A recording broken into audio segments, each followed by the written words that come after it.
C'est parti pour l'émission. 10, 9, 8, 7, 6, 5, 4, 3, 2, 1. 7-11-22, Oh my god.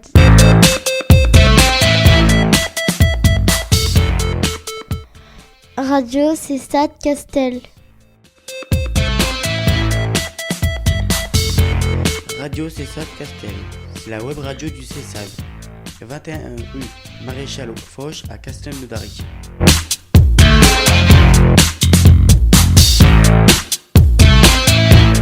Radio Cessade Castel. C'est la web radio du Cessade.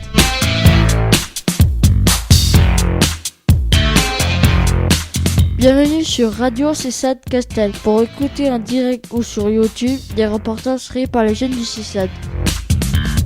Oh punaise. What, un truc de fou! MDR. Easy TikTok.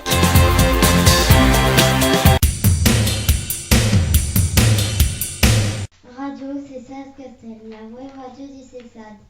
Cette émission est diffusée grâce à notre partenaire et hébergeur info-rugby.com. L'émission est diffusée en direct un mercredi par mois de 10h30 à 11h et animée par l'équipe du Cessade. Comment écouter en direct l'émission?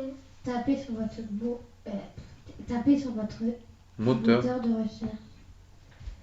info-rugby.radioweb.co/webfit-1. Choisissez SKK et appuyez sur Play.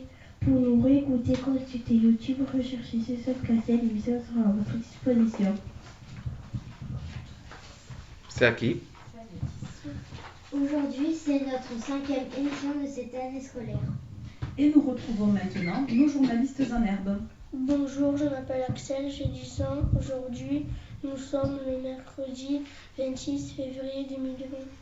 Bonjour, je m'appelle Déborah, j'ai 12 ans, nous fêtons les Edina et les Nestor. Bonjour, je m'appelle Célia, j'ai 12 ans. Conseil santé. 3 conseils contre la grippe. 1. Lavez-vous souvent les mains. 2. Hydratez-vous. 3. Buvez du bouillon de poule pour être plus résistant. Oui. Bonjour, je m'appelle Gladys, j'ai 11 ans. Nous allons passer au programme de l'émission Jingle. Radio Cessade Castel. C'est la web radio du Cessade.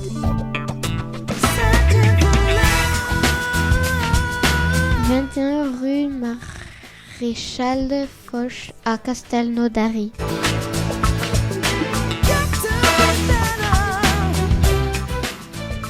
Radio Cessade Castel. Oui.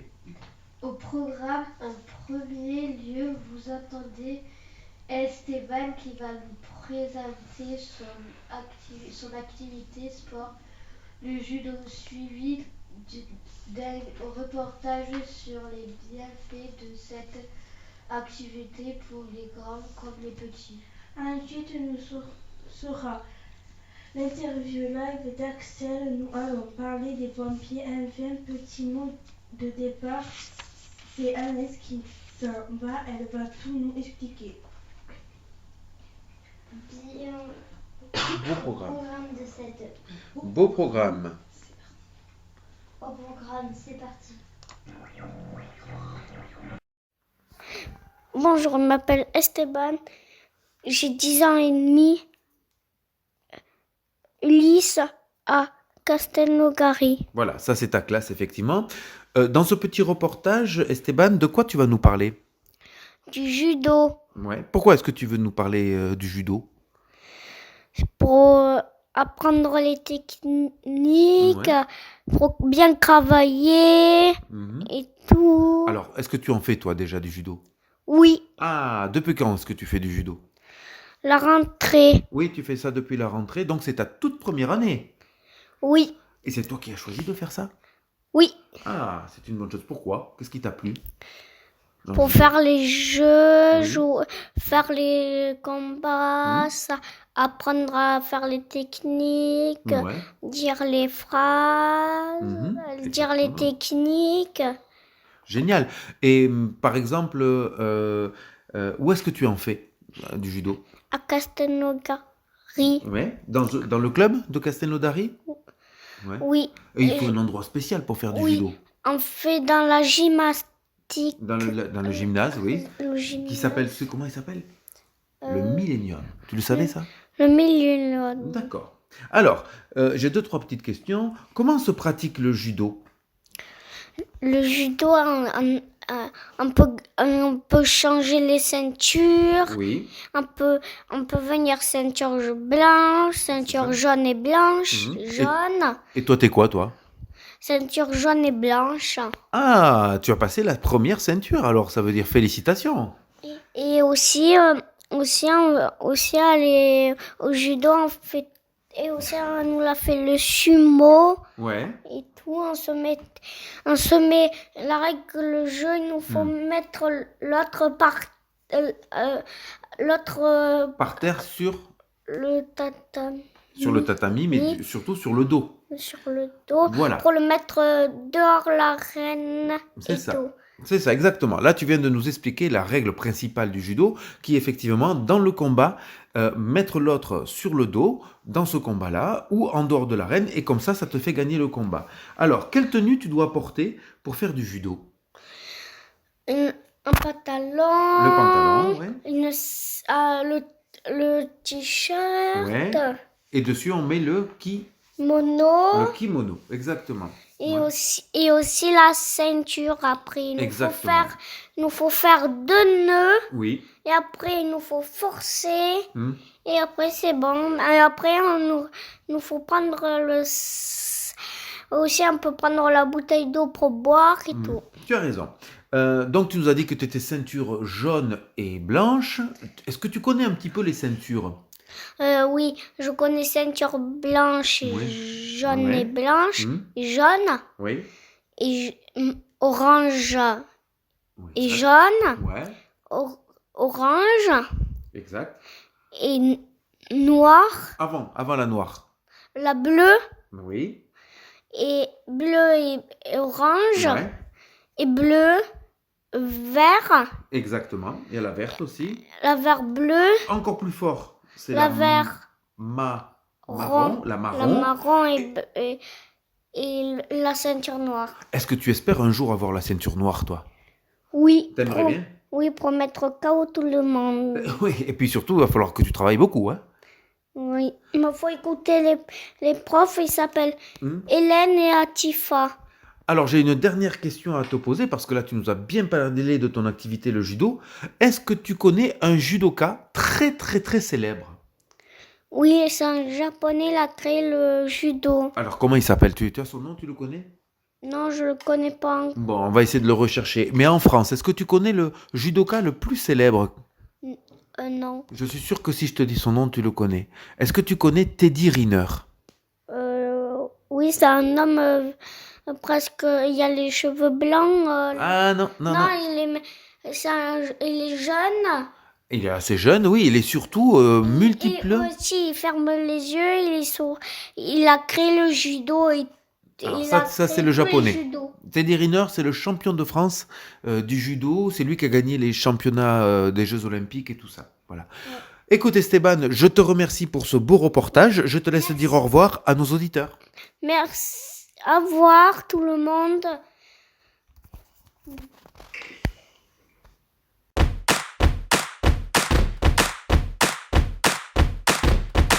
Un cours de judo pour les petits correspond à peu près à une activité qui est surtout ludique. Les enfants prennent du plaisir, il y a beaucoup de jeux, une mise en train, un échauffement. Ensuite un travail technique, on leur apprend quand même quelques jeux d'opposition, des combats, des techniques d'immobilisation. Ça peut se terminer par des combats un peu plus dynamiques qui s'appellent des shiai, comme une compétition. Et retour au calme bien sûr. On peut commencer le judo à partir de 5 ans. Plus petit, je sais que certains clubs le font, mais je préfère 5 ans parce qu'il y a une question de maturité. On commence ceinture blanche jusqu'à obtenir la ceinture noire. 15 €, on a déjà un bon petit kimono. Un cours par semaine, on est à 278 €. 2 cours par semaine, on est à 306 € la saison complète. Ça tempère les petits fous. Ceux qui sont un peu introvertis, bien justement, ça les ouvre aux autres. Les médecins préconisent à pratiquement tous les enfants, parce que c'est un sport qui est complet, l'apprentissage et la motricité, où il y a une confiance en eux qui vient se mettre en place. Non seulement c'est un sport, mais c'est aussi un art de vivre, un épanouissement du corps, en faisant attention à l'intégrité de l'autre. Je l'ai mis au judo, surtout pour lui donner un peu de confiance en lui, découvrir le monde du sport, la compétition. Pour apprendre à se défendre aussi un petit peu. Un sport qui n'est pas trop ultra violent non plus. Ça l'aide à bien s'ouvrir vers les autres. Moi, c'est pour faire un peu de sport. Je me suis fait une copine après. J'ai une petite anecdote, là j'ai un jeune trisomique. Je l'ai intégré dans mon cours, il a été complètement intégré par les autres enfants. Il y avait un regard qui était magique sur le tapis grâce à l'activité. Et tout le monde a fait un effort. Les valides avec ce petit jeune trisomique avec quelques difficultés. Et c'était une belle aventure humaine et en même temps qu'une aventure sportive.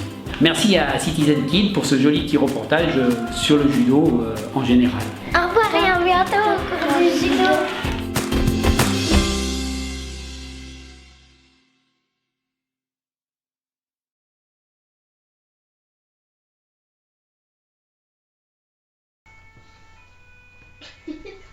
Allez, voilà, c'était un petit peu pour rigoler. On met la petite sirène des pompiers.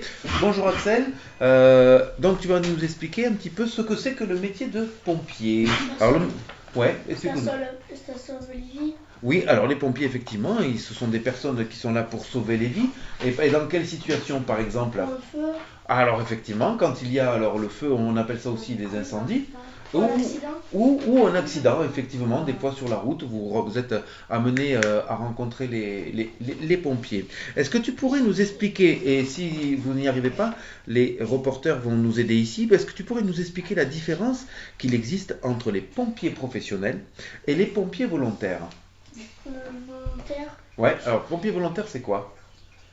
c'est-à-dire qu'il fait plusieurs métiers. Exactement, il a un métier en plus d'être pompier au moins le week-end. Et le pompier professionnel, c'est quoi? Ça veut dire qu'il reste le week-end.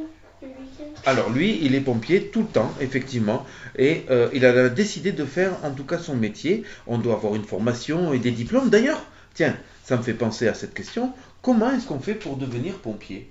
Faire du sport.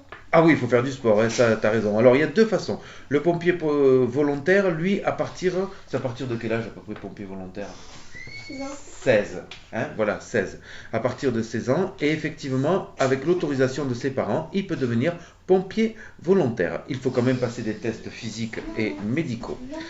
Déborah, je vais te passer ma petite feuille. Est-ce que tu veux bien me lire, s'il te plaît, la phrase que tu ne connais pas? Tu vois où il y a marqué Déborah, le D, voilà. Toutes ces activités, elles ont un lien avec les pompiers. On regarde toujours en haut, on regarde jamais en bas.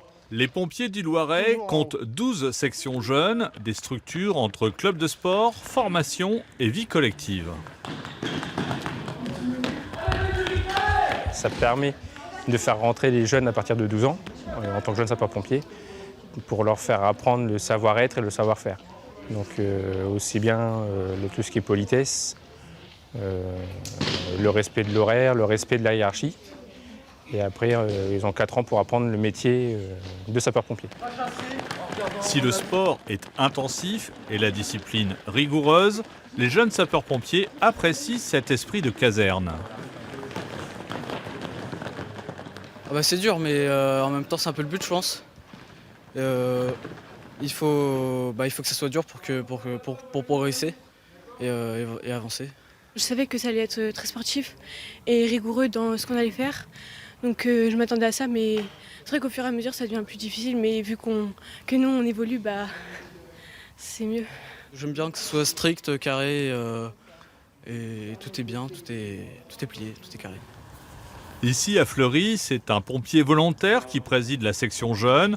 En encadrant ses enfants, il applique la recette qui lui a si bien réussi dans sa propre vie.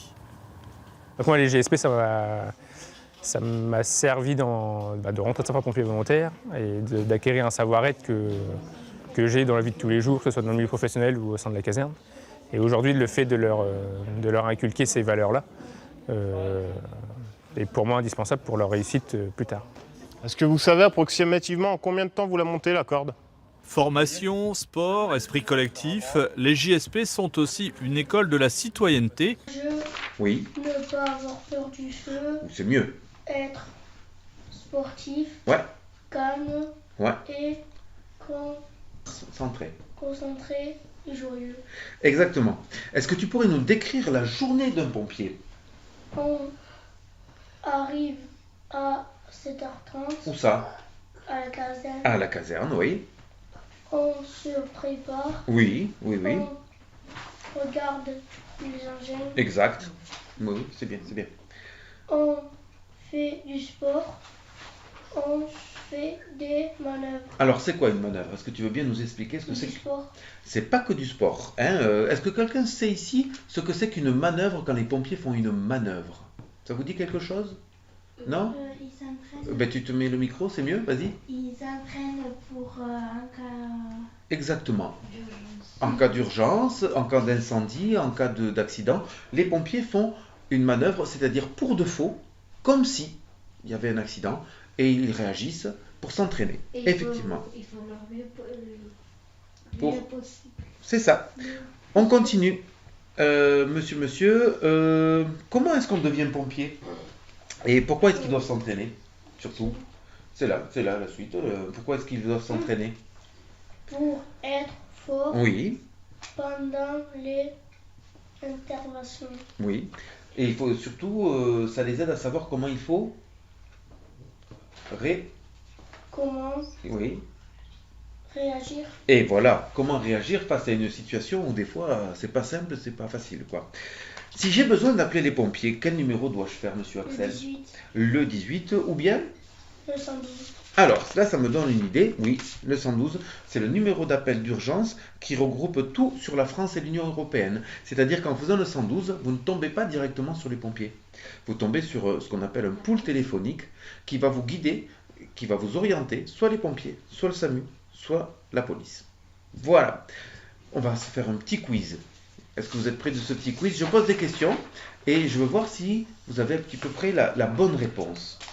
Petit quiz, est-ce que j'appelle les pompiers, oui ou non? Attention. Je fais brûler ma tartine de pain dans le grille-pain et il y a beaucoup de fumée.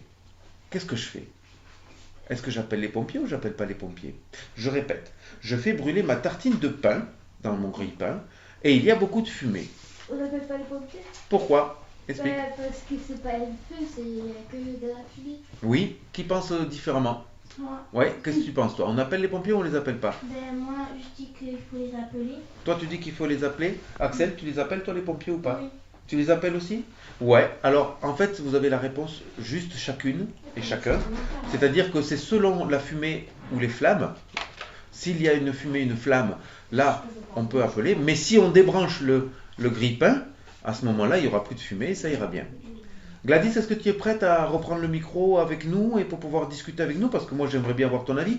Est-ce que tu t'en sens capable? Oui ou non? Non? Pour le moment, t'es encore compliqué? Non, j'ai pas envie. T'as pas envie. D'accord. Allez, attention. Deuxième petite question quiz. Ma maman est tombée, elle ne répond plus. Qu'est-ce que je fais? Vas-y, Célia. On appelle les pompiers parce qu'on ne sait pas si elle est inconsciente ou pas. Oui. Et toi, Déborah, tu ferais quoi? Pareil, j'appelle les pompiers. Axel? Pareil. Axel, exact. Tous les trois, vous avez une très très bonne réponse. Du moment que la personne a perdu connaissance ou ne répond pas à nos questions, hop là, on appelle. On ne sait pas si elle est morte ou pas. Ah ben, on va pas parler déjà de forcément qu'elle soit morte directement. Elle peut faire un petit malaise, tu vois, voilà, tout simplement. Attention. Mon frère est coincé dans la salle de bain. Je suis seul avec lui. Est-ce que j'appelle les pompiers? Oui. Oui. Ouais. Oui, parce que... Non. Pourquoi? Ah ben, je sais pas, tu dis oui, non. Choisis. Mais non, parce qu'on peut casser la porte. Mon frère est coincé dans la salle de bain. Je suis seul avec lui. Faut appeler les pompiers. Ben, non, on n'appelle pas les pompiers. c'est-à-dire que le frère, il est dans la salle de bain, il y a la porte, et puis il y a vous, mais il n'y a personne d'autre. On appelle les parents. Qu'est-ce qu'on fait d'abord? On appelle les pompiers? Bah non. Il est coincé dans la salle de bain, qu'est-ce qu'on essaye de faire? On ouvre la porte. On essaye déjà de débloquer la porte. On s'est Hein? bloqué. Après, si elle est bloquée, on peut peut-être appeler les parents. Et si on n'y arrive pas, à ce moment-là, on appelle les pompiers. Peut-être. Voilà. Hein, en tout cas. Sinon, on casse la porte nous-mêmes. Ouais, alors. On essaie de trouver des solutions. Si elle Ouais, est on pas- trouve d'abord des si solutions. pas- si elle est en- Mais tu peux prendre le micro, Céline, par contre. Il n'y a pas de problème. Hein. On refait. Non, toi, tu le gardes, ton micro. Un dernier. Attention, un dernier. Mon voisin fait un barbecue et ça sent vraiment le brûler. Qu'est-ce que je fais? Mon voisin fait un barbecue. Mais si ça crame, on appelle les pompiers. Si ça crame pas, ben, on n'appelle pas les pompiers.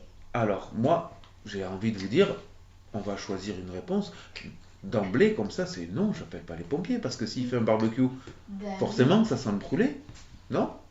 Mais si ça crame, si ça fait des flammes. Ah, ça, c'est toi qui le vois. Mais là, dans ma question, c'est ça sent le brûler? Il fait un barbecue? Non, il faut pas faire. Ouais, il y a pas. Il faut pas appeler. Avec le micro, le micro. Il faut pas appeler les. Je suis assez pompiers d'accord avec toi. Parce que c'est un barbecue. Ok. C'est normal que ça puisse cramer. Ouais. Allez, le petit dernier. La cheminée de ma maison fait de grosses flammes. Ah, c'est vraiment pas comme d'habitude. Qu'est-ce que je fais? Oui, pourquoi? Pourquoi? Alors là, c'est quelque chose de très intéressant cette question-là. C'est bien sûr qu'il faut appeler les pompiers sur les questions de la cheminée. Parce que la fumée, elle sort par quoi? Par la main. On appelle ça un conduit de cheminée. S'il y a quelque chose qui coince. Et qui ben, peut prendre feu. Ça peut prendre feu et la maison aussi. Exactement. Bon, écoutez, je crois qu'on a fait bien le tour des pompiers. On va se faire un petit plaisir. Allez, hop, hop, hop. On va se mettre la sirène des pompiers. Voilà, ça faisait longtemps. On va passer à la suite. C'est le dernier reportage. On est vraiment un petit peu à la bourre. Et c'est Célia qui... Bonjour, est-ce que tu peux te présenter? Je m'appelle Anaïs. J'ai 11 ans et je suis en classe Ulysse. Alors Anaïs, bonjour. Pourquoi est-ce qu'on fait ce petit reportage avec toi aujourd'hui? Parce que je déménage Oui. à Pamiers. Oui. Et qu'est-ce que tu vas faire là-bas en fait? Je vais aller dans une autre école. Tu connais son nom à cette école? Jeanne d'Arc. Alors, qu'est-ce que tu as appris le CESAD? À écrire, à lire, à raconter. Ouais. Et puis avec Marion et puis avec moi, plus? À parler. Ouais. Est-ce que tu as fait des progrès? Oui. Ouais. Dans quoi tu dirais? En écriture. Puisque tu t'en vas, qu'est-ce que tu ramènes du CESAD chez toi? Les dossiers secrets. Ouais. Qu'est-ce que tu vas en faire? Décorer ma chambre. Alors, la chambre de Pamiers? Oui. D'accord. Tu t'en vas avec toute ta famille? Oui. Ouais. C'est-à-dire? Mes parents, ma grande sœur, mon frère, mon petit frère, Ouais. les 2 jumelles et ma sœur et mon copain. Alors là, on est en train de dire au revoir depuis le CESAD, mais est-ce que tu vas dire au revoir à tout le monde à l'école aussi? Oui. Comment ça va se passer? Bien. Ou tu vas faire une petite fête? Tu vas faire quoi? Je peux faire de la pâtisserie. D'accord. Est-ce que tu souhaites dire quelque chose à tes copains et tes copines? Profites-en maintenant qu'on fait ce petit reportage. Tu leur dirais quoi? Au revoir. Et on se reverra un jour. Écoute Anaïs, je te remercie pour ce petit mot de revoir. On te souhaite bon courage, bonne continuation et à la prochaine. Bye bye. Bye bye.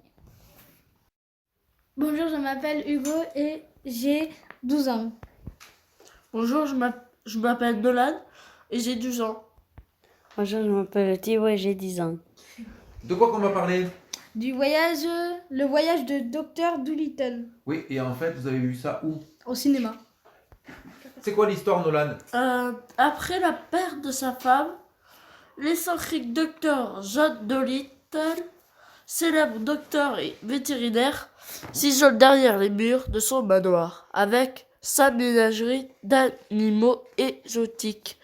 Mais quand la jeune reine tombe gravement malade, Dr. Dolittle se voit forcé de lever les voiles vers une île mystique à la recherche d'un remède à la maladie.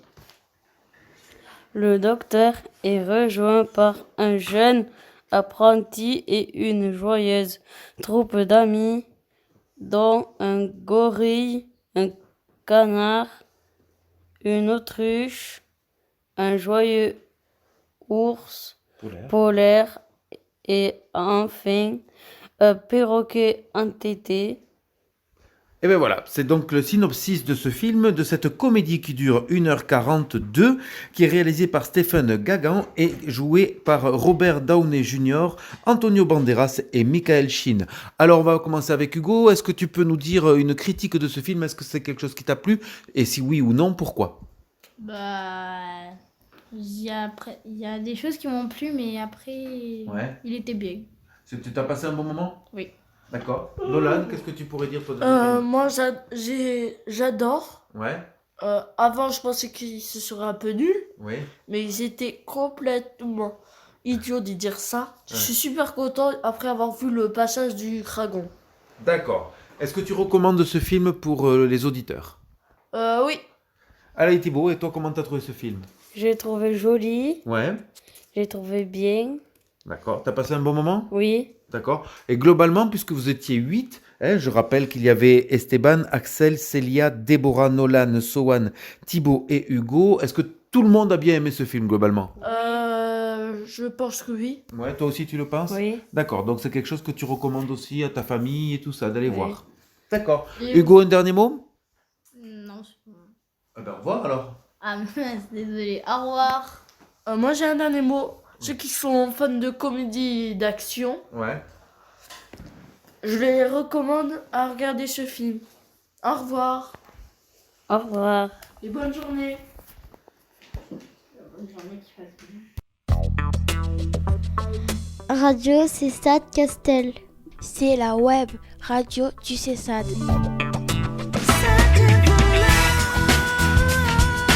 21 rue Maréchal Foch à Castelnaudary.